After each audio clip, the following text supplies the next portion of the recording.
Hi students, welcome to Jayadev Academy. ఈ వీడియోలో మన ప్రయత్నం ఏంటంటే కాంపిటేటివ్ ఎగ్జామ్ లో కరెంట్ అఫైర్స్ అనేవి చాలా ఇంపార్టెంట్ అని మనకు తెలుసండి. ఇవి 6 నెలల సంవత్సరం అనేది ఆ ఇచ్చినటువంటి కంటెంట్ ను బట్టి ఉంటుందండి. ఒక అంశం అనేది ఒక సంవత్సరం పాటు అది కరెంట్ అఫైర్ గా సాగేటటువంటి అవకాశం ఉంది. కొన్ని అంశాలైతే కనుమరుగైతే అవకాశం ఉంటుంది. కాబట్టి కరెంట్ అఫైర్స్ లో కొన్ని ఎంతో ఇంపాక్ట్ గా ఉంటాయి. అవి మనకి ఎగ్జామినేషన్ పాయింట్ ఆఫ్ వ్యూ లో ప్రశ్నలు వచ్చేటువంటి అవకాశం ఉండదు. అట్లనే మనం చూసుకున్నట్లయితే ఈ పౌరసత్వ సవరణ చట్టము మరియు జమ్మూ కాశ్మీర్ రాష్ట్రాన్ని పునర్వ్యవస్థీకరణ చేసినటువంటి చట్టము, అలాగే అయోధ్య మీద తీర్పు ఇచ్చినటువంటి చట్టము, ఇలాంటివన్నీ అవి ఎప్పటికీ కరెంట్ అఫైర్స్ లో ఒక భాగంగానే ఉంటవి. అది 6 నెలలు అయిందా, సంవత్సరం అయిందా, లేకపోతే ఎన్ని రోజులైంది అనేది అక్కడ డేట్ అనేది ఇంపార్టెంట్ కాదండి. కొన్ని అంశాలు వచ్చేసరికి ఒక వారము 10 రోజులు క్రింద జరిగినవి వచ్చేసరికి అవి అప్పటి మాత్రమే కరెంట్ అఫైర్ ఉండి తర్వాత కనుమరుగయ్యేటువంటి అవకాశం ఉంది. అయితే ఈ వీడియోలో నేను చేసే ప్రయత్నం ఏంటంటే, మీరు ఎప్పటి నుంచో కరెంట్ అఫైర్స్ బాగా చదివి ఉన్నారు, మీకు మరొకసారి ఆ జనవరి మంత్ లో ఉన్నటువంటి ఇంపార్టెంట్ అంశాలు గుర్తు చేయడమే ఈ వీడియో యొక్క ప్రధాన ఉద్దేశం. ఎందుకంటే ఈ లాక్డౌన్ పీరియడ్ లో మీరు అన్ని విషయాలు అంటే కాంపిటేటివ్ ఎగ్జామ్ మీద ఉన్నటువంటి ఈ మూడైతే పోయి ఉండింది. కాబట్టి ఈ సమయంలో మీకు మరొకసారి గుర్తు చేస్తా ఉండే ఒక కంటిన్యూటీ వెళ్తారనే ఉద్దేశంతో మీరు చదివిన అంశాలనే ఎలా ప్రశ్న అడిగే అవకాశం ఉంది అనేసి నేను ఈ కొన్ని ప్రశ్నలు అయితే మీకోసం తయారు చేశానండి. ఇవి exclusively for January are December ముందు అంశాలు అవ్వచ్చు. కాబట్టి ఇవే కాకుండా ఓల్డ్ కరెంట్ అఫైర్స్ కాకుండా కొత్త కరెంట్ అఫైర్స్ కూడా మీకు ముందు వీడియోస్ లో నేను చెప్తానండి. అయితే ఏంటంటే మనకి రేపు అంటే రానున్నటువంటి మే తర్వాత ఉన్నటువంటి పంచాయతీ సెక్రటరీస్ కావచ్చు, లేకపోతే కొన్ని ఎగ్జామ్స్ అనేవి జరుగుతూ ఉంటాయి. వాటికి సంబంధించినటువంటి ఈ కరెంట్ అఫైర్స్ అనేవి చాలా ముఖ్యమైనగా నేను భావిస్తున్నాను. మరొకసారి మీకు గుర్తు చేసే విధంగా తీసుకెళ్తున్నాను. చూడండి, ఇవి ఎప్పటికీ గుర్తుండే అంశాలే. దాంట్లో ముఖ్యంగా చెప్పాలంటే ఆంధ్రప్రదేశ్ లో ఆమోదించబడినటువంటి దిశ చట్టం అనేది మిగతా రాష్ట్రాలకు కూడా ఇది స్ఫూర్తినిచ్చినటువంటి చట్టముగా చెప్పవచ్చండి. మిగతా రాష్ట్రము కూడా ఆంధ్రప్రదేశ్ లో తీసుకున్నటువంటి ఈ దిశ చట్టాన్ని ఫాలో అయ్యి మిగతా రాష్ట్రాల్లో కూడా అటువంటి దిశ చట్టాలు వేయాలి అనేసి కూడా కొన్ని రాష్ట్రాలు ఆంధ్రప్రదేశ్ చట్టాన్ని రిఫర్ చేయటం అనేది జరిగింది. అట్లనే నేషనల్ జాతీయం కూడా ఈ చట్టం మీద చాలా రాష్ట్రాలు చాలా మంది ప్రజలు హర్షాతిరేకాలు అంటే వాళ్ళ యొక్క ఈ మంచి చేసే చట్టం అనేసి ఆంధ్రప్రదేశ్ ప్రభుత్వానికి కితాబునైతే ఇవ్వడం జరిగింది. కాబట్టి ఇలాంటి చట్టం నుంచి ఒక ప్రశ్న రాకుండా ఎలా ఉంటుంది అనేసి మనం అనుకోకూడదు. ఖచ్చితంగా ఒక ప్రశ్న అయితే మనం ఎక్స్పెక్ట్ చేయొచ్చు. ఈ దిశా చట్టం అంటే ఏమిటి? దిశా చట్టం అనేది మనకు తెలుసు, తెలంగాణ రాష్ట్రంలో 29 సంవత్సరాల వెటర్నరీ డాక్టర్ మీద అత్యాచారం చేసి 4 వ్యక్తులు చంపినటువంటి సంఘటనని తీసుకొని దాన్ని దిశా చట్టంగా మలిచారండి. ఎవరైతే ఇలాంటి అగాత్యాలు చేస్తారో వారిని ఉరిశిక్ష వేసే విధంగా ఈ చట్టాన్ని కఠినాతి కఠినముగా తయారు చేయడం జరిగింది. కాబట్టి రానున్నటువంటి రోజుల్లో స్త్రీలకు మరింత రక్షణ ఇవ్వడానికి ఈ చట్టము ఉపయోగపడుతుందనేసి భావించవచ్చు అండి. అయితే మనం యాజ్ ఏ కాంపిటీటర్స్ గా, యాజ్ ఏ యాస్పిరెంట్స్ గా ఈ చట్టం నుంచి దీనిలో ఉన్నటువంటి ముఖ్యాంశాల నుంచి ఒక ప్రశ్న అయితే మనం ఎప్పుడైనా ఎక్స్పెక్ట్ చేయొచ్చండి. కాబట్టి AP current affairs first current affairs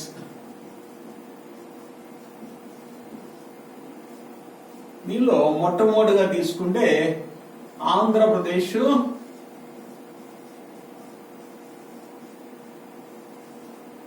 దిశ చట్టము 2019. దీనిలో ముఖ్యాంశాలను కనుక మనం తీసుకున్నట్లయితే వీటి నుంచే మనకి ప్రశ్న వచ్చేటటువంటి అవకాశం ఉందండి. ఇంతకు ముందు స్త్రీల మీద గనక అఘాయిత్యాలు గనక జరిగితే ఆ యొక్క విచారణ అనేది 4 నెలలుగా ఉండేదండి. ఇప్పుడు స్త్రీలకు సత్వర న్యాయం జరగడం కోసం ఆ కాలాన్ని తగ్గించారండి, 21 రోజులుగా మార్చారు. అయితే ఇప్పుడు ప్రశ్న ఎలా రావచ్చు అంటే, ఈ దిశా చట్టము ద్వారా సరి అయినటువంటి ఆధారాలు ఉన్నటువంటి నిందితుడికి ఎన్ని రోజుల్లో ఉరిశిక్ష విధించడానికి దిశా చట్టము కల్పిస్తుంది అని ప్రశ్న ఇచ్చారనుకోండి, అప్పుడు ఎన్ని రోజులు అని చెప్పుకోవచ్చు? 4 నెలల, 21 రోజుల, 20 రోజుల, లేకపోతే 18 రోజుల అనేది ఇక్కడ కన్ఫ్యూజ్ అవడానికి అవకాశము ఉంది. కాబట్టి దిశా చట్టం ద్వారా కాలాన్ని తగ్గించారు, సత్వరంగా న్యాయాన్ని బాధితులకు అందించాలనే ఉద్దేశంతో వేసినటువంటి చట్టమే ఈ యొక్క దిశ చట్టముగా చెప్పొచ్చు. అయితే ఇది ఇక్కడ 21 రోజులుగా 21 రోజుల్లో సరి అయిన ఆధారము గనక లభిస్తున్నట్లయితే ఉరిశిక్షని వేయొచ్చు, నిందితుడికి ఉరిశిక్షని వేయొచ్చు. ఇక్కడ రోజులు అనేది ఇంపార్టెంట్, ఎన్ని రోజుల్లో వేయొచ్చు అనేది ప్రశ్న అడగడానికి అవకాశం ఉంది. అయితే ఈ చట్టాన్ని ఆంధ్రప్రదేశ్ రాష్ట్ర శాసనసభ ఏ రోజు ఆమోదించబడింది అనేది కూడా ప్రశ్నగా చెప్పుకోవచ్చు. ఏ రోజు అండి అంటే 13 డిసెంబర్ 2019 ఈ చట్టాన్ని ఆంధ్రప్రదేశ్ శాసనసభ ఆమోదించడం జరిగింది. డేట్స్ కూడా మనకి ఇంపార్టెంట్ అండి.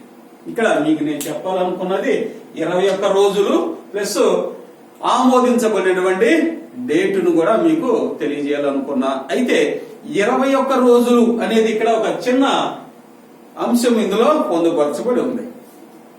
21 రోజులు అంటే ఈ 21 రోజులు అనేవి గవర్నమెంట్ వారి యొక్క పని దినాలు మధ్యలో ఆదివారాలు, పండగ సెలవులు కనుక వస్తే వాటిని లెక్కించరు. వాటిని లెక్కించకుండా గవర్నమెంట్ పని దినాలు 21 రోజుల్లో సరి అయిన ఆధారాలు లభించినటువంటి నిందితులకి ఫాస్ట్ ట్రాక్ కోర్టుల ద్వారా విచారణ జరిపి 21 రోజుల్లో వారికి ఉరిశిక్ష వేసేటటువంటి చట్టమే ఆంధ్రప్రదేశ్ దిశా చట్టం అన్నమాట. ఇంత కఠినమైనటువంటి చట్టాన్ని ఆంధ్రప్రదేశ్ తీసుకురావడం ద్వారా కొంత నేరాలైతే తగ్గడానికి అవకాశము ఏర్పడింది. ఏది ఏమైనప్పటికీ మనకి ఇది ఎగ్జామినేషన్ పాయింట్ ఆఫ్ వ్యూలో ఇంపార్టెంట్ గా చెప్పవచ్చండి. అందుకని ఈ చట్టాన్ని ఏమనొచ్చు? ఆంధ్రప్రదేశ్ క్రిమినల్ లా సవరణ చట్టము 2019 అంటారు. అలాగే AP special court for special offence against women and children act 2019 గా నామకరణం చేశారండి. ఏంటంటే AP special court for specified offence against women and children act 2019 అండి. ఇది ఈ చట్టం యొక్క పేరుగా చెప్పుకోవచ్చు. అయితే దీన్ని 4 నెలల నుంచి 21 రోజులని చెప్పుకున్నాం. ఈ చట్టంలో ముఖ్యమైన అంశం చెప్పుకున్నాం. అట్లనే ఈ మధ్య కాలంలో సోషల్ మీడియాలో మహిళల పట్ల అసభ్యకరమైనటువంటి పోస్టింగుల్ని పెడతాం జరుగుతుంది. ఒక మహిళని, ఒక వ్యక్తిని చూసుకొని ఆ వ్యక్తి మీద ఈ అసభ్యకరమైన పోస్టింగులు పెడతాం వల్ల ఆ వ్యక్తి యొక్క ప్రతిష్ట దిగజార్చే విధంగా ప్రవర్తిస్తున్నారు. అలాంటి వారి పట్ల కూడా ఈ చట్టంతో పాటు అనుబంధంగా ఇంకొక చట్టం అయితే ఇవ్వడం జరిగింది. అదే సెక్షన్ 354 ఈ ప్రకారము 354 ఈ ప్రకారము ఎవరైతే సెక్షన్ 354 ఈ ప్రకారం ఎవరైతే ఈ సోషల్ మీడియాలో మహిళల పట్ల అసభ్యకరంగా పోస్టింగ్లు పెడతారో వారి మీద కఠినమైన శిక్షలను విధించడానికి ఈ సెక్షన్ కూడా తీసుకురావడం జరిగిందండి. సోషల్ మీడియా అంటే యూట్యూబ్ అవ్వచ్చు, ఫేస్బుక్ అవ్వచ్చు, ట్విట్టర్ అవ్వచ్చు, రకరకాలైనటువంటి ఈ ఎలక్ట్రానిక్ ప్రింట్ మీడియాలో ఒక వ్యక్తిని ఆధారంగా చేసుకొని పెట్టే అసభ్యకర పోస్టింగ్లకి సంబంధించినటువంటి సెక్షన్ ఏదంటే ఇది. అయితే ఒక వ్యక్తి ఒక నిందితుడు ఇలాంటి పోస్టింగ్లు కనుక పెడితే మొట్టమొదటిసారి అపరాధముగా అతనికి 2 సంవత్సరాలు జైలు శిక్ష వేస్తారండి. మొట్టమొదటిసారి అయితే. అదే మళ్ళీ రెండోసారి కూడా అలాంటి పనే గనక చేస్తే ఈసారి 4 సంవత్సరాలు కఠినమైనటువంటి శిక్ష విధిస్తారు. 4 సంవత్సరాలు కఠినమైనటువంటి శిక్షను విధిస్తారు. ఇది స్త్రీలకు భద్రత కోసం చేయబడినటువంటి చట్టంగా చెప్పొచ్చు. అలానే ఈ మధ్య కాలంలో ఒక ఎగ్జామ్ లో వచ్చిన ప్రశ్న ఏంటంటే, చిన్న పిల్లల మీద లైంగిక వేధింపులకు పాల్పడితే ఈ చట్ట ప్రకారము శిక్షించవచ్చు అనేసి ప్రశ్న కూడా రావడం జరిగిందండి. అదే పోస్కో చట్టం అన్నమాట. చిన్న పిల్లల మీద చిన్నారులు గనక లైంగికంగా వేధిస్తే ఎన్ని సంవత్సరాలు శిక్ష విధిస్తారండి? 14 సంవత్సరాలు శిక్ష విధిస్తారు. అదే గనక చిన్నపిల్లల మీద గనక లైంగిక అగాత్యాలకు గనక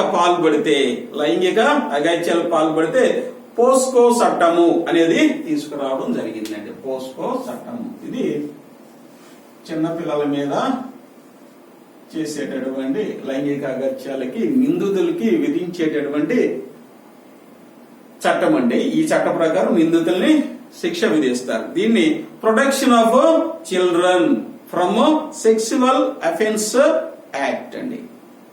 ఇంకోసారి చూడండి, protection of children from sexual offences act. దీని ప్రకారము 7 సంవత్సరాలు శిక్షించవచ్చు.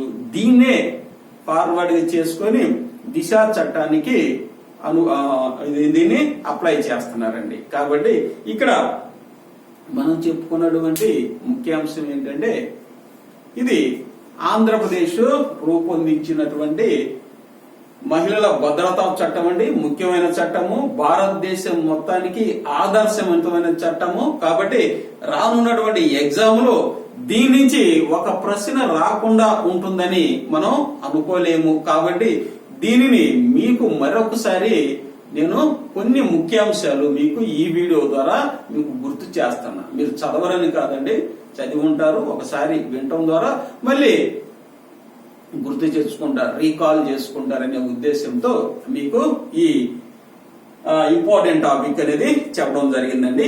ఈ 3 చట్టాల నుంచి ఒక ప్రశ్న అయితే మనం ఎక్స్పెక్ట్ చేయొచ్చు. ఆల్రెడీ పోస్కో చట్టం అనేది గతంలో జరిగినటువంటి ఎగ్జామ్స్ లో ఇవ్వడం జరిగింది. కాబట్టి దీని మీద ఒకసారి దృష్టి పెట్టండి.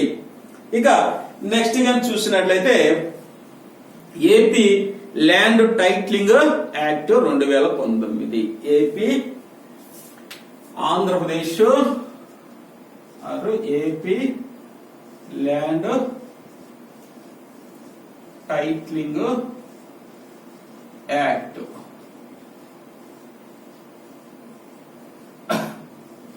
2019.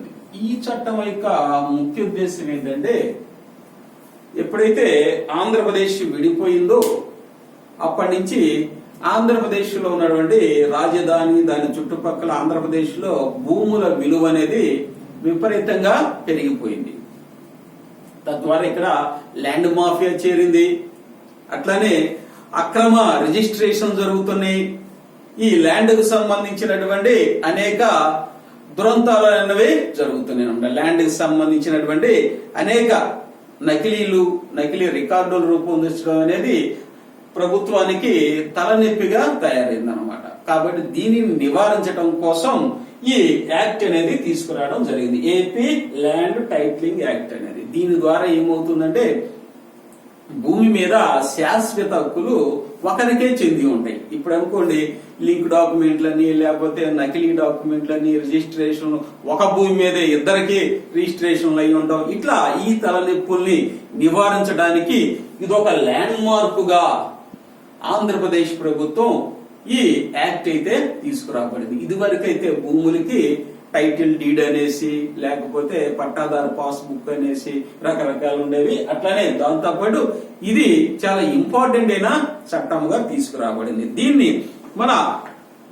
రాష్ట్ర శాసనసభ ఎప్పుడు ఆమోదించింది అనేది ఇంపార్టెంట్. 29 జూలై 2019.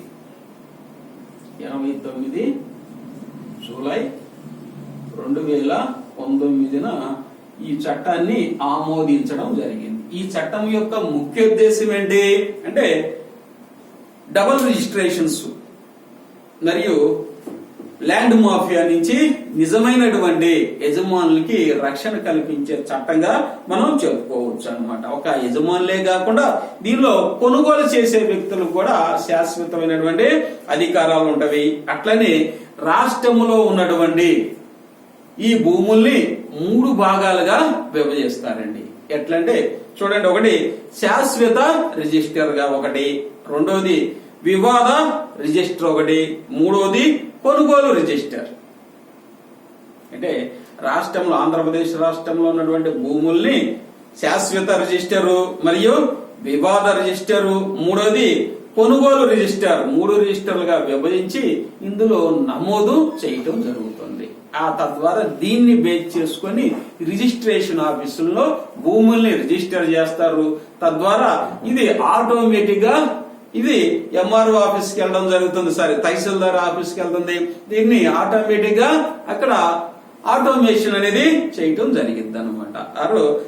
మిటేషన్ అనేది చేయడం జరిగింది. ఇది టోటల్ గా దీని గురించి మనం గుర్తుంచుకోవాల్సిన అంశం ఏంటంటే ఈ ఏపీ ల్యాండ్ టైటిలింగ్ యాక్ట్ అనేది ఇది ల్యాండ్ మాఫియా నుంచి, డబుల్ రిజిస్ట్రేషన్ నుంచి ఈ భూమి మీద శాశ్వత హక్కులు నిజమైన కొనుగోలుదారికి లేక నిజమైన యజమానుదారులకి ఇవ్వడం కోసం రూపొందించినటువంటి చట్టము. అంటే అస్తవ్యస్తమైనటువంటి భూమి రికార్డుల్ని సరిచేసే చట్టముగా చెప్పొచ్చు. కాబట్టి దీనివల్ల ఎక్కువ కన్ఫ్యూజన్ అనేది అవుతుంది.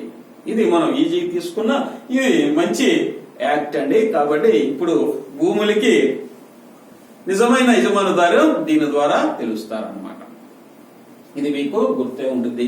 ఇక నెక్స్ట్ మనం చూసినట్టయితే స్థానిక సంస్థలు అంటే పంచాయతీరాజ్ ఎలక్షన్స్ జరగడానికి ఆంధ్రప్రదేశ్ ప్రభుత్వం శాసన మండలి ఒక నిర్ణయం తీసుకుంది. ఆ నిర్ణయం ఏంటంటే రిజర్వేషన్ల శాతాన్ని పెంచటం అన్నమాట. రిజర్వేషన్ శాతాన్ని పెంచి పెరిగిన జనాభాకు అనుకూలంగా పెంచి రిజర్వేషన్ని స్థానిక సంస్థల్లో ఇంప్లిమెంట్ చేయడానికి చూడడం జరిగింది. అది వివాదాస్పదమయ్యి హైకోర్టుకు చేరడం జరిగింది. అది అయితే మనకి ఇక్కడ ఈ రిజర్వేషన్లు ఎంతగా పెంచారు అనేది ఇంపార్టెంట్. ఎంతగా పెంచారు అనేది ఇంపార్టెంట్. చూడండి 59.85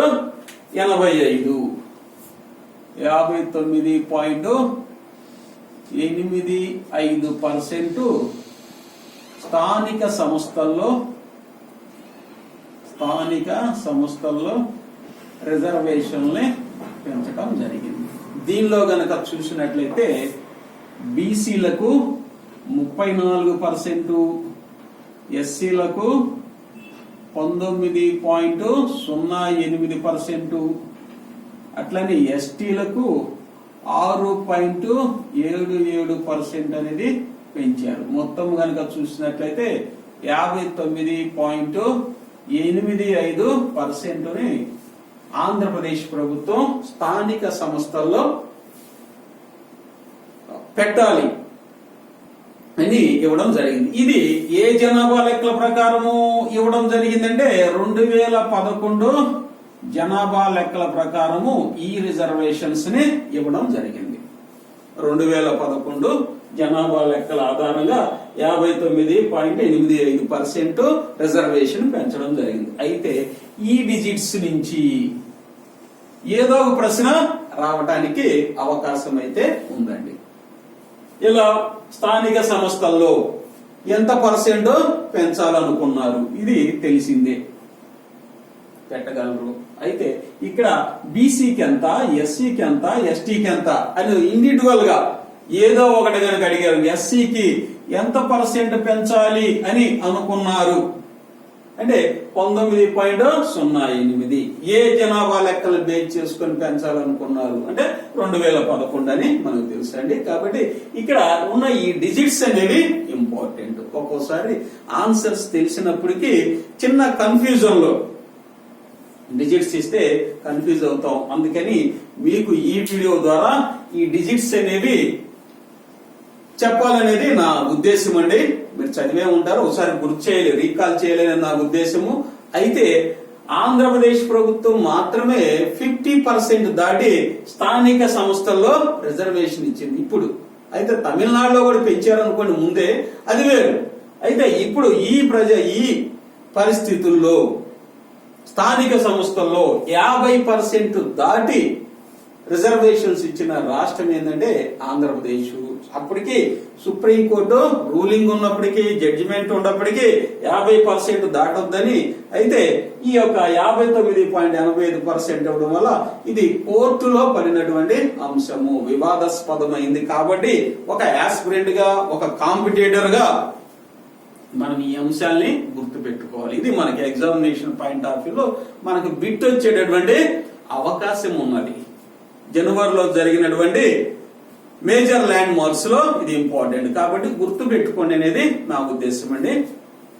కాకపోతే ఇంజనీరింగ్ చదువుతున్నటువంటి విద్యార్థుల్లో స్కిల్స్ అనేవి తక్కువగా ఉన్నాయనేసి రాష్ట్ర ప్రభుత్వం భావించి స్కిల్ డెవలప్మెంట్ యూనివర్సిటీస్ అనేవి నెలకొల్పాలి అనేసి నిర్ణయించారు. అట్లనే ఈ మధ్య కాలంలో మనం చూసినట్లయితే రాష్ట్రంలో ప్రతి జిల్లాలో ఒక స్కిల్ డెవలప్మెంట్ యూనివర్సిటీ పెట్టాలనుకున్నారు. అట్లనే దాని మీద ఇంకా చర్చలు సాగుతున్నాయి, ఇంకా స్కిల్ డెవలప్మెంట్ ని పెట్టాలనుకున్నాం. అయితే మనకి examination point of view important ఇక్కడ డిస్కస్ చేసే అంశం ఏంటంటే ఇంజనీరింగ్ చదివి చాలా మంది అభ్యర్థులు ఈ స్కిల్స్ లేకపోవడం వల్ల, ఇంగ్లీష్ మీద పట్టు లేకపోవడం, అట్లనే తాను చదివినటువంటి ఈ స్ట్రీమ్స్ లో దాంట్లో వచ్చేసరికి స్కిల్స్ లేకపోవడం, వీటన్నిటిని దృష్టిలో పెట్టుకొని ఉద్యోగానికి అవసరమైనటువంటి అర్హతలను నేర్పడానికి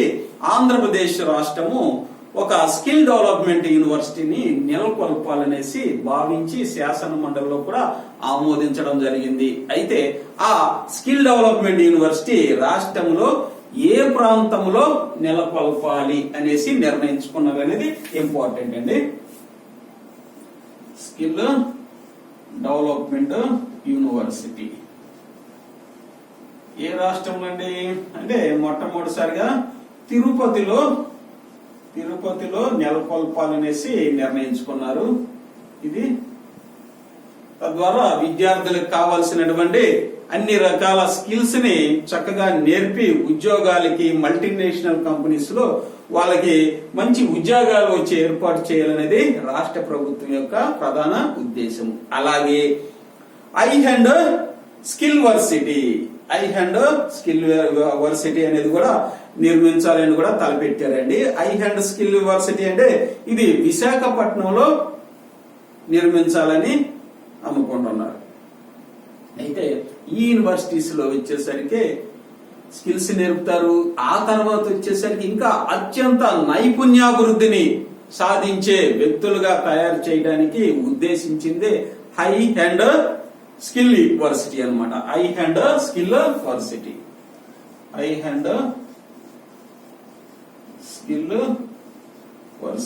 ఇది ఎక్కడండి అంటే విశాఖపట్నంలో నిర్మించాలి.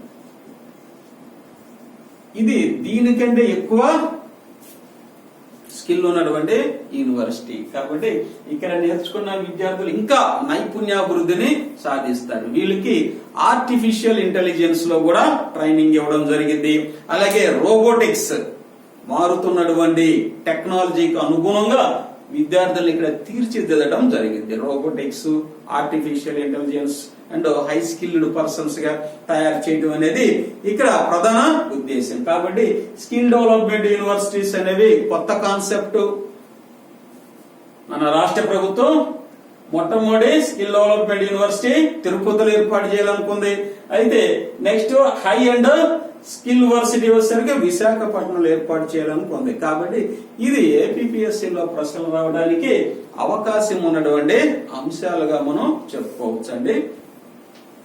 కాకపోతే నెక్స్ట్ మనం చెప్పుకున్నట్టు అంతర్జాతీయ బాలల శాంతి పురస్కారము, అంతర్జాతీయ బాలల శాంతి పురస్కారం అనేది 2019లో ఎవరికి ఇవ్వడం జరిగిందండి? గ్రేటా థన్బర్గ్. ఈమె గ్రేటా థన్బర్గ్ కి ఈ అవార్డు అనేది ఇవ్వడం జరిగింది. ఈమె పర్యావరణ కార్యకర్త అనేసి మొన్న వీడియోలోనే మనం చెప్పుకున్నాం. అయితే ఇక్కడ ప్రశ్న అడిగేటటువంటి అంశం ఏంటి? 2019లో అంతర్జాతీయ బాలల శాంతి పురస్కారం అనేది ఒక గ్రేటా థన్బర్గ్ కే రాలేదండి. ఆమెతో పాటు ఇంకొక బాలిక కూడా పంచుకున్నది, షేర్ చేసుకుంది ఈ అవార్డు. కాబట్టి గ్రేటా థన్బర్గ్ తో పాటు ఎవరికి ఈ అవార్డు ఇవ్వడం జరిగింది అనే ప్రశ్న అడగొచ్చు. గ్రేటా థన్బర్గ్ అంటే ఈ అందరికి తెలిసినటువంటి వ్యక్తి. అయితే ఈ రెండో వ్యక్తి ఎవరు అనేది ఇక్కడ ఎగ్జామినేషన్ పాయింట్ ఆఫ్ వ్యూలో ఇంపార్టెంట్. గ్రేటా థన్బర్గ్ తో పాటు అంతర్జాతీయ బాలల శాంతి పురస్కారాన్ని పంచుకున్నటువంటి మరొక బాలిక ఎవరు అనేసి ఆప్షన్స్ ఇస్తే మనం కొంచెం కన్ఫ్యూజ్ అవడానికి అవకాశం ఉంది. ఎవరండి? దివీనా మాలేం. దివీనా మాలేం. దివీనా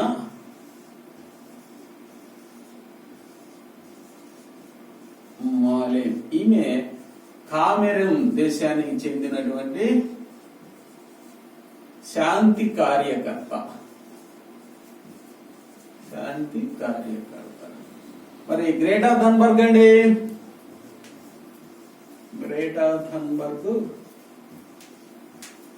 ఈమె పర్యావరణ కార్యకర్త అనేసి నిన్నే మనం చెప్పుకున్నాం. పర్యావరణ కార్యకర్త. దీనికి వచ్చిన అవార్డు ఏం చెప్పుకున్నాం? అంతర్జాతీయ బాలల శాంతి పురస్కారం అనేది వీళ్ళకి ఇవ్వడం జరిగింది. నెదర్లాండ్ దేశంలో ది హేగ్ లో వీరికి ఈ అవార్డ్స్ అయితే ఇచ్చారు. కాబట్టి ఇక్కడ ఇంపార్టెంట్ అంశం ఏం చెప్పుకున్నాం? దివ్యనా మాలేం అనేది ఇంపార్టెంట్. గ్రేటా థన్బర్గ్ అందరూ తెలుసు, కాంపిటేటివ్ ప్రిపేర్ అందరూ పెట్టగలరు. కాబట్టి ఇది కూడా గుర్తు పెట్టుకుంటే మీకు ఎగ్జామ్ లో మార్కు వచ్చేటువంటి అవకాశము ఉందండి. కాకపోతే నెక్స్ట్ బిట్ గాని చూసినట్లయితే ప్రపంచంలో బైపోలార్ కంట్రీస్ ఉన్నాయి. బైపోలార్ కంట్రీస్ అంటే ద్విధ్రువ దేశాలు. ఒకటి రష్యా, రెండోది అమెరికా. అత్యంత శక్తివంతమైనటువంటి దేశాలు. అయితే ఈ మధ్య జరిగినటువంటి ఒక చిన్న అంశము ఒక దేశాన్ని అంతర్జాతీయ ఒలింపిక్స్ మరియు ప్రపంచ ఛాంపియన్షిప్స్ నుంచి 4 సంవత్సరాల పాటు నిషేధించడం జరిగింది. ఆ దేశానికి ఇది తలవంపులుగా మారింది. కాబట్టి కంపల్సరీగా ఇలాంటి ప్రశ్నల మీద ఫోకస్ చేయడానికి అవకాశం ఉంది. దీని నేపథ్యం ఏంటో ఇప్పుడు చూద్దాం. ప్రపంచ anti doping agency executive committee, ప్రపంచ anti doping agency executive committee వారు నిర్వహించినటువంటి డోపింగ్ టెస్ట్. డోపింగ్ టెస్ట్ అంటే ఏంటి? నిషేధిక ఉత్ప్రేరకాలు వాడటం అన్నమాట. Doping test. ఇవి డోపింగ్ టెస్ట్స్ అంటే క్రీడాకారులు నిషేధిత ఉత్ప్రేరకాలు అంటే స్టెరాయిడ్స్ అన్నమాట. స్టెరాయిడ్స్ యొక్క నేచర్ ఏంటి? అవి అతి తక్కువ కాలంలో ఎక్కువ శక్తిని ఇస్తాయి అన్నమాట. ఎక్కువ శక్తిని ఇస్తాయి. ఇప్పుడు స్ప్రింటర్స్ 100 మీటర్స్ రన్నింగ్ చేసేవాళ్ళంటే వారికి అలుపు లేకుండా స్పీడ్ గా పరిగెత్తడానికి సహాయపడేటటువంటి సప్లిమెంట్స్ ఇవి. అంటే ఇవి మెడిసిన్స్ ద్వారా తీసుకుంటారు. ఇలాంటివి తీసుకోవడం నిషేధం. ఎందుకంటే తన సొంతగానే ఆ రన్నింగ్ రేస్ లో పాల్గొనాలి. మెడిసిన్స్ ద్వారా శక్తి తెచ్చుకొని వెళ్ళడం అనేది ప్రపంచ ఛాంపియన్షిప్, ఒలింపిక్స్ ఏ క్రీడల్లోనైనా ఈ స్టెరాయిడ్స్ అంటారు. వీటిని స్టెరాయిడ్స్ ని నిషేధించారు. కానీ కొంతమంది క్రీడాకారులు ఇంకా అలాంటి స్టెరాయిడ్స్ దొరకకుండా అధికారులకు దొరకకుండా వాడుతున్నారు. వీళ్ళని ఎప్పుడైనా అనుకోకుండా ర్యాండమ్ గా అప్పుడప్పుడు వీళ్ళ మీద డోపింగ్ టెస్టులు గనక చేస్తే వారు ఈ డోపింగ్ టెస్టుల్లో దొరికిపోతే వాళ్ళ మీద నిషేధం అనేది విధిస్తారు. అలాంటి దేశాన్ని కూడా ఆ ఒలింపిక్స్ లోనో ప్రపంచ ఛాంపియన్షిప్ లోనో పాల్గొనకుండా నిషేధిస్తారు. అలా జరిగినటువంటి అంశమే ఈ మనం డిస్కస్ చేసే అంశం. అయితే ప్రపంచంలో ఎక్కువ పథకాలు సాధించే సత్తా ఉన్నటువంటి అమెరికా, రష్యా, చైనా ఇలాంటి దేశాల మీద గనక ఈ నిషేధం విధిస్తే అది ఖచ్చితంగా కరెంట్ అఫైర్ అనేది అవుతుంది. కాబట్టి అలాంటి దేశం ఏదండి? ఇప్పుడు ఏ దేశాన్ని 4 సంవత్సరాలు ఒలింపిక్స్ మరియు ప్రపంచ ఛాంపియన్షిప్ లో పాల్గొనకుండా దేశాన్ని నిషేధించడం అనేది జరిగింది. ఎందుకని? డోపింగ్ టెస్ట్ లో ఈ స్టెరాయిడ్స్ అనేవి వాడటం జరిగింది. కాబట్టి స్టెరాయిడ్స్ వాడటం జరిగింది. ఈ డోపింగ్ టెస్ట్ లో స్టెరాయిడ్స్ వాడారు కాబట్టి ఆ దేశాన్ని నిషేధించారు. ఆ దేశం పేరే రష్యా. ఎన్ని సంవత్సరాలు? 4 years, 4 సంవత్సరాలు. వీరిక రేపు అంటే వచ్చేటటువంటి ఒలింపిక్స్ లో వీళ్ళు ఈ దేశం పాల్గొనడానికి అవకాశం లేదు. ఒలింపిక్స్ ని మొన్న ఈ మధ్యనే పోస్ట్ పోన్ చేశారు. ఎందుకు? కరోనా ఎఫెక్ట్ వల్ల. అది ఎక్కడ జరుగుతుంది? జపాన్ లో జరిగేటటువంటి ఒలింపిక్స్ ని వాయిదా వేయటం అనేది జరిగింది. అయితే ఆ ఒలింపిక్స్ లో రష్యా పథకం అయితే ఎగరదు. రష్యాలో ఎక్కువ ప్రైజులు, ఎక్కువ మెడల్స్ గెలుచుకునే అవకాశం ఉంది. కాబట్టి ప్రపంచంలో అమెరికా, రష్యాకి ఎక్కువ ఇంపార్టెన్స్ ఉంది. కాబట్టి ఇది మన కరెంట్ అఫైర్స్ లో ముఖ్యమైన అంశం అనే నేను భావిస్తున్నా, మీకు గుర్తు చేస్తున్నా. ఒకసారి దయచేసి గుర్తు పెట్టుకోండి. సరే, ఇంకోటి విచిత్రమైన అంశం ఏంటంటే పుస్తకాల స్థానాన్ని మనుషులతో భర్తీ చేయాలనే ఉద్దేశంతో ఒక లైబ్రరీ మన దేశంలో ఏర్పాటు చేశారు. పుస్తకాల స్థానాన్ని మనుషులతో భర్తీ చేయాలనే ఉద్దేశంతో లైబ్రరీ ఏర్పాటు చేశారు. ఆ లైబ్రరీయే ప్రపంచంలో తొలి మానవ గ్రంథాలయ అధ్యాయము 2 అనేటటువంటి గ్రంథాలయం అండి. అది ప్రపంచంలో మానవ గ్రంథాలయ అధ్యాయము 2. మానవ గ్రంథాలయ అధ్యాయం 2 అనేటటువంటి ఈ గ్రంథాలయం ఎక్కడ ఏర్పాటు చేశారండి? మైసూరులో ఏర్పాటు చేశారు. మైసూరు ఎక్కడ ఉంది? కర్ణాటకలో ఉంది. కాబట్టి ఇది ప్రపంచంలోనే ఇలాంటి గ్రంథాలయము మొట్టమొదటిసారిగా ఏర్పాటు చేశారు. పుస్తకాల స్థానంలో మానవుల్ని భర్తీ చేశారు. ఇంకా మీకోసం ఇంకా కొన్ని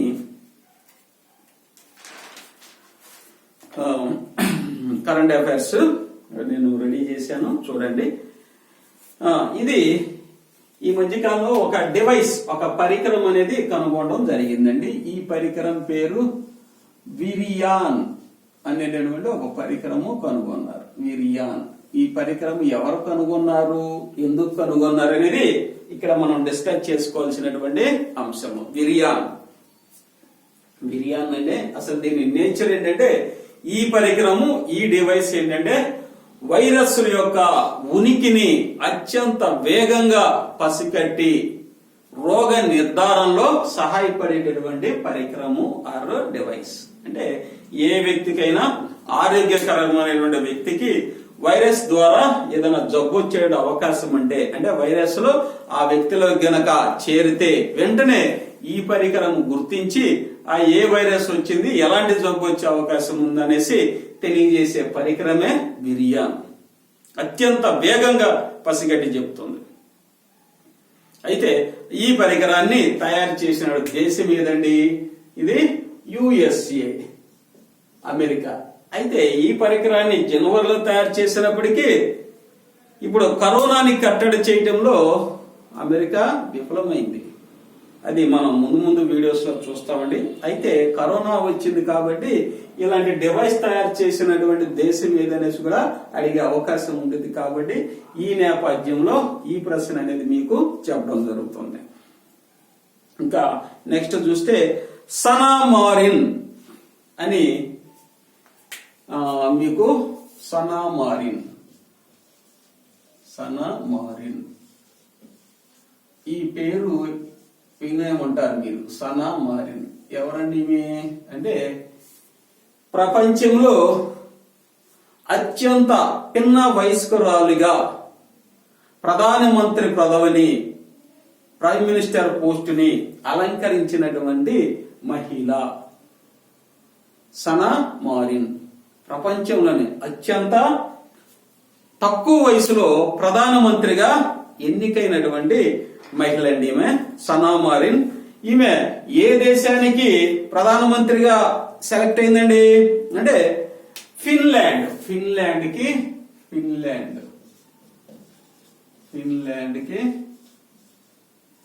ఈమె ప్రధానమంత్రిగా సెలెక్ట్ అయింది పిఎంగా. కాబట్టి మనకి ఎగ్జామినేషన్ పాయింట్ ఆఫ్ వ్యూలో చాలా ఇంపార్టెంట్. ఎంపీగా సెలెక్ట్ అవడమే కష్టం అండి 34 ఇయర్స్ లో. అట్లాంటిది 34 ఇయర్స్ లో ఒక మహిళ ప్రధానమంత్రిగా సెలెక్ట్ అవడం అనేది నిజంగా కరెంట్ అఫైర్స్ లో వెరీ వెరీ ఇంపార్టెంట్ అని చెప్పుకోవచ్చు. ఇకపోతే నేను చెప్పే నెక్స్ట్ బిట్ మీరు చెప్పగలరండి. అబూబకర్ ఆల్ బాగ్దాది అనే ఆయన ఎవరండి? Abu Bakr al Baghdadi. Abu Bakr al Baghdadi ఈ పేరు వినే ఉంటారు. ప్రపంచంలో అత్యంత కరుడుగట్టిన తీవ్రవాది ఎవరంటే అబూబకర్ ఆల్ బాగ్దాది. ఈయన ఐసిస్ చీఫ్ అన్నమాట. ఐసిస్ చీఫ్, దీనికి సుప్రీం అధినేత. అయితే ఈయన గురించి మనం వార్తల్లో ఎందుకు చెప్పుకోవాల్సి వస్తుంది కరెంట్ అఫైర్స్ అంటే ప్రపంచంలో అత్యంత కరుడు కట్టిన ఐసిస్ అనేది గల్ఫ్ కంట్రీస్ లో సిరియా, ఇరాక్, ఇరాన్ ఈ ప్రదేశాలు మొత్తం గల్ఫ్ కంట్రీస్ లో ఒక ప్రభంజనం సృష్టించి అత్యంత వినాశనకరమైనటువంటి పరిస్థితులు, అశాంతిని నెలకొల్పినటువంటి టెర్రరిస్ట్ ముఠా అండి. అయితే దీనిని చెందినటువంటి చీఫ్ అబూబకర్ ఆల్ బాగ్దాదిని అమెరికా సైనిక దళాలు అంతమొందించారు. ఇతన్ని చంపివేయటం ద్వారా ఆ సంస్థ యొక్క ఉనికిని తీసివేయడం జరిగింది. అయితే ఈ బాగ్దాది చనిపోవడం జరిగింది. అయితే ఇతన్ని చంపడానికి ఒక 3-4 సంవత్సరాల నుంచి అమెరికా దళాలు విస్తృతంగా ప్రయత్నించి చివరికి ఇతన్ని ఇరాక్ నుంచి వాయవ్య సిరియాలో ఒక బంకర్ లో దాక్కుని ఇతన్ని చంపివేయడం అనేది జరిగింది. చంపివేయడం అంటే అతనే తన జాకెట్ కున్నటువంటి ఈ బాంబ్స్ ను పేల్చుకోవడం వల్ల ఆత్మాహుతి దళం ద్వారా చనిపోయాడు. ఇక పారిపోయే మార్గం లేక చనిపోవడం అనేది జరిగింది. అయితే ఇక్కడ నేను అడిగేటటువంటి ప్రశ్న ఏంటంటే ఈ ఐసిస్ చీఫ్ చనిపోయాడు. అయితే దీనికి 3-4 సంవత్సరాల నుంచి అమెరికా దళాలు విస్తృతంగా వెతికి ఇతను చనిపోవడానికి కారణమైన అమెరికా దీనికి ఒక ఆపరేషన్, ఒక పేరు అయితే పెడతాం జరిగింది. ఆ ఆపరేషన్ పేరు ఏమిటి అనేది మనకి ఎగ్జామినేషన్ పాయింట్ ఆఫ్ వ్యూలో ఇంపార్టెంట్. అది నేను మీకు చెప్పాలనుకున్నా. ఏంటంటే ఇది ఆపరేషన్, చెప్పండి, operation Kayla Mueller. Operation Kayla Mueller ఇది very very important. Abu Bakr al Baghdadi ఆరు ఐసిస్ చీఫ్ ని అమెరికా దళాలు మట్టు పెట్టడానికి పెట్టినటువంటి పేరేంటంటే ఆపరేషన్ ఖైరా ముల్లర్. ఈ ఖైరా ముల్లర్ అనేది ఈమె ఎవరు? ఈ పర్సన్ ఎవరు అంటే ఈమె అమెరికాకి చెందినటువంటి ఒక శాంతి కార్యకర్తగా చెప్పవచ్చండి. ఈమె ఆరిజోనా ప్రాంతానికి చెందినటువంటి శాంతి కార్యకర్త. ఈమె టర్కీ నుంచి అలెప్పో అనే ప్రదేశానికి ప్రయాణిస్తున్నప్పుడు ఐసిస్ దళాలు ఈమెని బంధించడం, కిడ్నాప్ చేయడం అనేది జరిగింది. ఈమె టర్కీ నుంచి అలెప్పోలో ఒక ప్రభుత్వ ఆసుపత్రిలో సేవలు అందించడానికి బయలుదేరింది. అయితే ఆ సమయంలో ఈ ఐసిస్ ఈమెని బంధించడం జరిగింది.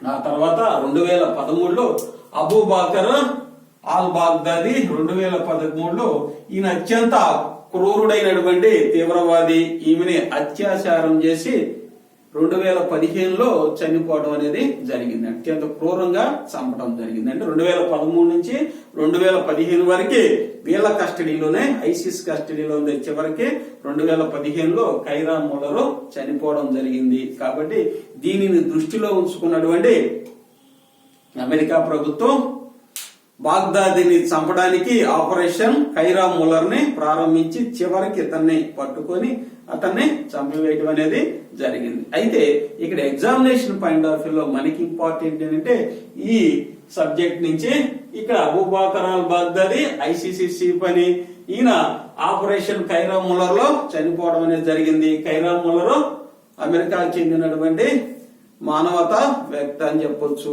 ఈమె టర్కీ నుంచి అలెప్పోలో ప్రయాణిస్తుండగా ప్రభుత్వ ఆసుపత్రిలో సేవలు అందించడానికి ఈమె బయలుదేరినప్పుడు అక్కడ కిడ్నాప్ చేయడం అనేది జరిగిందండి. ఇది వెరీ వెరీ ఇంపార్టెంట్ గా కూడా మనం చెప్పుకోవచ్చు. ఎందుకంటే ఐసిస్ అనేది ఇక తుదముట్టించడం జరిగింది అనమాట. గల్ఫ్ లో కొంత శాంతి పవనాలు అనేది వీటానికి కారణమవుతుంది అనమాట అని ఈ బిట్టు మనం గుర్తుపెట్టుకోవాలి. ఇక నెక్స్ట్ గా చూసినట్లయితే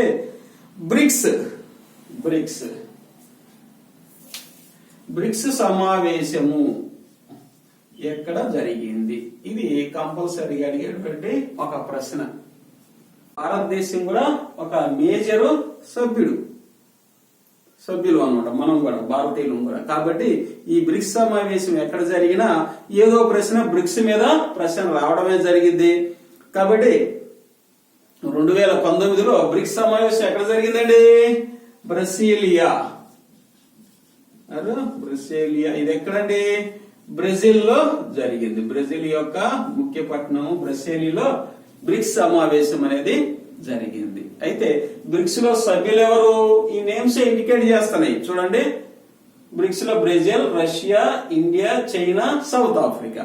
అయితే మొట్టమొదటిసారిగా బ్రిక్స్ అనేది లేదు, ఒక బ్రిక్ అనేది ఉండేది. దీనిలో 2010లో సౌత్ ఆఫ్రికా జాయిన్ అవడం జరిగింది. తద్వారా ఎస్ అని యాడ్ చేయడం జరిగింది. 2010లో సౌత్ ఆఫ్రికా జాయిన్ అయింది. కానీ బ్రిక్స్ అనేటువంటి మాట ఏర్పడింది. అయితే మొట్టమొదటిసారిగా బ్రిక్ అనేటటువంటి మాటని చెప్పినటువంటి ఆర్థికవేత్త ఎవరంటే అమెరికాకు చెందినటువంటి ఆర్థికవేత్త అయిన జిమ్ ఓ నీల్.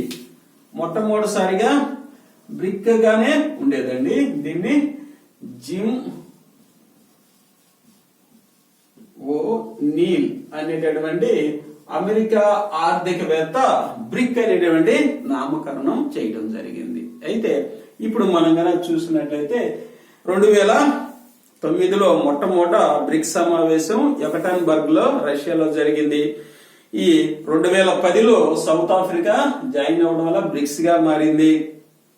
అయితే ఈ బ్రిక్స్ లో ప్రపంచ జనాభాలో 40% ఈ 5 దేశాలలో ఉండాలండి. 40% అంటే 40% ఈ దేశాలు ఉన్నాయి. కాబట్టి ఈ దేశాల మధ్య ఆర్థిక పరమైనటువంటి, వాణిజ్యపరమైన, శాంతి మరియు అన్ని మార్గాల ద్వారా ఇచ్చిపుచ్చుకునే ధోరణి ద్వారా అభివృద్ధి చెందాలనేసి ఈ కూటమి ఏర్పాటైంది. కాబట్టి ఈ సమావేశానికి సంబంధించిన ఏ అంశమైనప్పటికీ మనకి ఎగ్జామినేషన్ పాయింట్ ఆఫ్ లో ఇంపార్టెంట్. కాబట్టి ఈ సమావేశము ఎప్పుడు జరిగిందండి?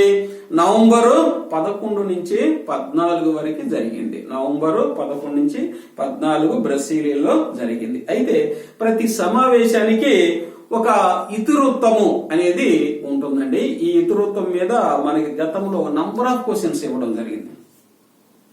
ఈ సమావేశం యొక్క ఇతివృత్తము ఏమిటి, ఈ సమావేశం యొక్క ఇతివృత్తము ఏమిటి అనేసి ప్రశ్నలు అయితే గతంలో ప్రశ్నాపత్రంలో ఇవ్వడం జరిగింది. కాబట్టి దీన్ని కూడా మనం గుర్తుపెట్టుకుంటే అడిగారంటే ప్రశ్నని మనం జవాబు గుర్తించడానికి ఈజీగా ఉండింది. కాబట్టి బ్రిక్స్ యొక్క ఇతివృత్తం ఏంటంటే సృజనాత్మక భవిష్యత్తు కోసము ఆర్థిక అభివృద్ధి. ఏంటంటే సృజనాత్మక భవిష్యత్తు కోసము ఆర్థిక అభివృద్ధి అనేటటువంటి ఇతివృత్తంతో ఈ సమావేశాన్ని ప్రారంభించారు. కాబట్టి ఇవి కూడా గుర్తుపెట్టుకోండి. ఇక నెక్స్ట్ కనుక చూసినట్లయితే ప్రపంచంలో ఆ ప్రపంచాన్ని చిన్న కుగ్రామంగా ఒక గ్రామంగా మార్చినటువంటి వ్యవస్థ ఏంటంటే ఇంటర్నెట్.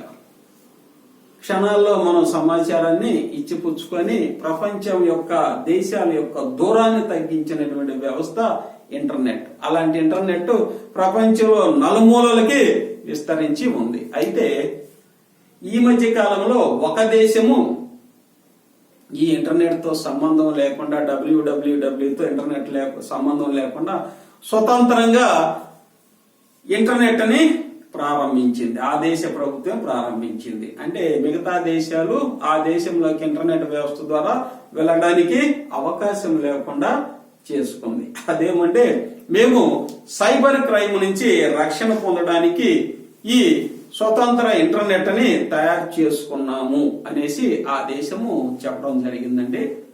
అయితే ఇలా స్వతంత్రంగా ఇంటర్నెట్ ని ఏర్పాటు చేసుకోవడం అనేది నిజంగా గొప్పతనం అండి. అయితే ఆ దేశం ఏదండి? మనకు తెలిసేది రష్యా. రష్యా స్వతంత్రంగా ఇంటర్నెట్ ఏర్పాటు చేసుకున్న దేశము రష్యా అండి. అయితే దానికి పెట్టిన పేరేంటంటే స్వతంత్ర సార్వభౌమ ఇంటర్నెట్ చట్టము. స్వతంత్ర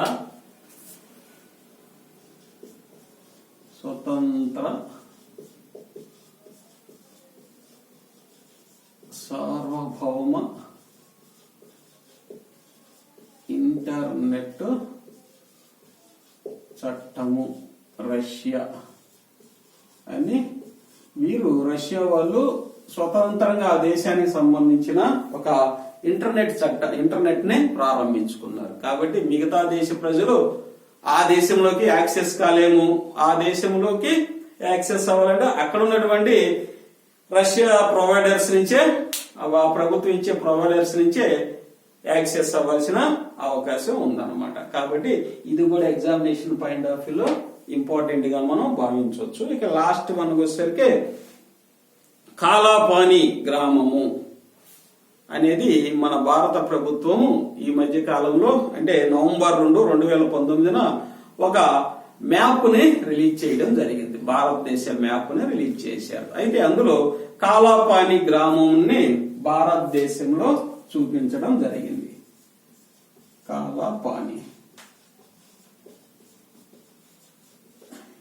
కాలాపాని గ్రామము భారతదేశంలో మ్యాప్ లో ఉన్నది. అయితే ఈ కాలాపాని గ్రామము భారతదేశంలో కాదు, ఈ గ్రామము మా దేశానికి సంబంధించింది, భారతదేశ మ్యాప్ లో చూపించడం జరిగింది అని ఆరోపించినటువంటి దేశము ఏది అని ప్రశ్న రావచ్చండి. కాలాపాని అనేది ఫెమిలియర్ వర్డ్. మన స్వతంత్ర సంగ్రామంలో ఈ మాట చాలా సార్లు విన్నాము, కాలాపాని అనే మాట. కాబట్టి దీని మీద ప్రశ్న వచ్చే అవకాశం ఉంది. అలా ఆరోపించినటువంటి దేశం ఏంటి? కాలాపాని మా దేశంలో భాగం అనేసి ఆరోపించిన దేశం ఏదంటే నేపాల్. కాలాపాని అనే మాట మన స్వతంత్రానికి భారతదేశ స్వతంత్ర సంగ్రామంలో అత్యంత వినపడేటటువంటి పదం అండి. కాబట్టి కాలాపాని ఇక్కడ నేపాల్ మా దేశానికి సంబంధించినటువంటి